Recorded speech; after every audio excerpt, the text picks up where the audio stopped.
Patay ang 4 na suspect matapos makipagbarilan sa mga pulis sa Silang, Cavite. Galing daw ang grupo sa pangho-hold up at pangha-hijack sa isang delivery truck. Inaalam na raw ng mga pulis kung kabilang sa mga napatay sa notorious na Batangas Gulyas Robbery Hold-up Group. Live mula sa Silang sa Cavite, may report si JP Soriano. JP? Jessica, nabulabog nga ang tahimik na residential subdivision na ito dito sa isang barangay sa Silang, Cavite matapos mapatay dito ang 4 na pinaginalaang miyembro ng isang robbery hijack group na nakaengkwentro ng Cavite Police kaninang tanghali. Nakahandusay at wala ng buhay ang 4 na sospek sa robbery hijacking matapos makaengkwentro ang mga pulis Cavite sa Josephine Subdivision, Barangay Luksuhin sa bayan ng Silang. Galing daw ang 4 na hindi pa nakikilala sa ngayon sa pango-hold up at tangkang pagdukot sa 3 trabahador ng isang cigarette company sa Barangay Maguyam. Nangyari raw ang hold up pasado alas 10 ng umaga habang nagde-deliver ng produkto ang mga biktima. Kwento ng mga biktima, bigla raw huminto sa tapat nila ang puting AUV na ito na gamit ng mga sospek. Nasa sa field kami, nag-deliver kami ng items namin. Tapos pagkatapos namin sa tindahan, bigla na lang dumating yung sasakyan, yung Avanza. Tapos pagtalikod kong ganyan, yung nagbukasan na yung mga pinto nila, tapos tinutukan na kami ng baril. Sinampan ako, hindi na namin nalalaman kung saan kami dinala. Parang kwento na sila, nagkaputukan na. Yun yung namin, hindi na kami gumagalaw. Kinuha raw ng mga sospek ang kanilang wallet at cellphone, saka piniringan ng kanilang mga mata at nilagyan ng packing tape ang kamay. Sa pilitan daw pinasakay sa loob ng AUV ang 3 biktima, habang ang dala nilang delivery truck na naglalaman ng mga produktong aabot sa mahigit 200,000 piso ang value. Minaneho raw ng isa pa sa mga sospek.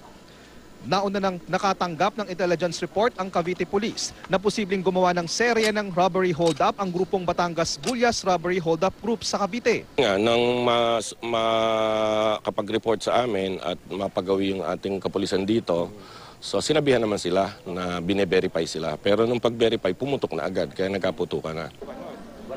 Kwento ng isang saksi, bigla na lang daw silang nakarinig ng palitan ng putok pasado alas 12 ng tanghali kanina na umabot daw ng may 15 minuto. Napansin na raw niyang nakaparada ang AUV bago pa nangyari ang engkwentro. Tapos doon sa putok na narinig namin, halata mo rin malalakas yung dala ng mga hold-upper. May palitan po talaga nangyari ng putok. So nagtago na rin kasi mahirap pa baka po kami ma-hostage din. Isa sa mga biktima ang nadapisan ng bala sa tenga. Isang SWAT din na si PO1 Ruben Cruzado ang tinamaan sa hita habang nakikipagbarilan sa mga sospek. Jessica, tinitignan ng pulis na ngayon kung meron pang isa na kasabwat o kasama yung mga suspect na napatay na posibleng nakatakas. At ayon sa mga nakausap nating sources mula sa Cavite Police, nitong mga nakaraang buwan ay meron na palang mga kaso kung saan ang tinatarget ng mga kawatan ay yung mga cigarette companies na nagde-deliver ng mga produkto nila sa iba't ibang lugar dahil malaking halaga ito at dito nga sila nakakahanap ng kanilang pagkakaperahan. Jessica? Okay, so mga sigarilyo ang laman ng delivery truck, JP? Mga sigarilyo, Jessica, at ayon sa Cavite Police, itong particular na delivery truck na ito ay abot daw sa more than 200,000 pesos ang value at kaya nga lumalabas, yun talaga yung target nila. Pero ang sinasabi ng police, sinama na rin yung mga trabahador, yung mga truck driver dahil nga ang kanilang tansya o kanilang napag-alaman, posibleng patayin din dahil nga nakilala sila. At ayon din sa ilang source na nakausap natin, Jessica, ang target pala ng grupong ito ay isa pang mas kilalang cigarette company na magde-deliver sana ng mas malaking value ng mga produkto nila dito rin sa may Silang, Cavite kaninang tanghali. Nanlaban ba ng husto itong mga suspect dahil baka mas mabuti kaya na sana may nabuhay para mas masabi nila kung ano talaga ang kanilang ginagawang operasyon, JP?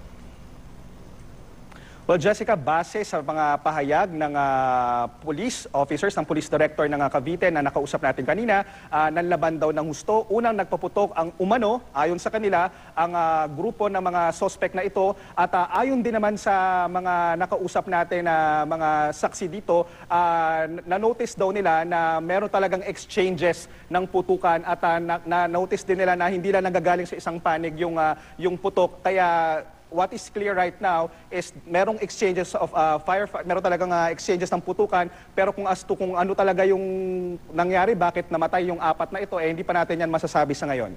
Bakit nila naisip na posibleng miyembro ang mga napatay nung tinatawag na Batangas Gulyas Robbery Hold-Up Group? JP, anong basehan yan? Kasi Jessica, weeks ago, bago pala nangyari yung incident kanina, ay nakatanggap na ng intelligence report ang Cavite Police na di umano yung mga suspect ng nasangkot sa pagpatay at robbery hold-up din sa ilang lugar sa Batangas ay pupunta raw dito sa Cavite at gagawa ng kanilang operasyon.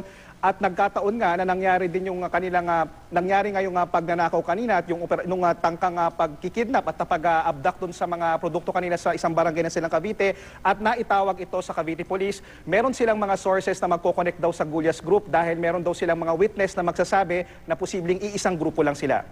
At itong grupong ito, itong sindikatong ito, ano ang specialization, ika nga, nila? Mga ganito rin, mga delivery truck?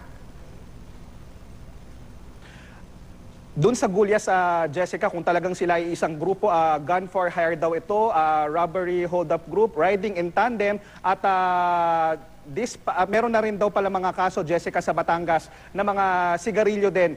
In particular, yung tina-target at base nga doon sa kanilang nalamang impormasyon ay dito sila sa Cavite mag-ooperate at meron din na rin palang nangyari dito sa Cavite kung saan na ilang kaso ng mga delivery truck na mga sigarilyo ang tinarget ng mga kawatang ito. Pero kung sila ba ay yung grupong ito na napatay sa engkwentro kanina ay hindi pa masabi ng Cavite Police sa ngayon. Maraming salamat sa iyo, JP Soriano.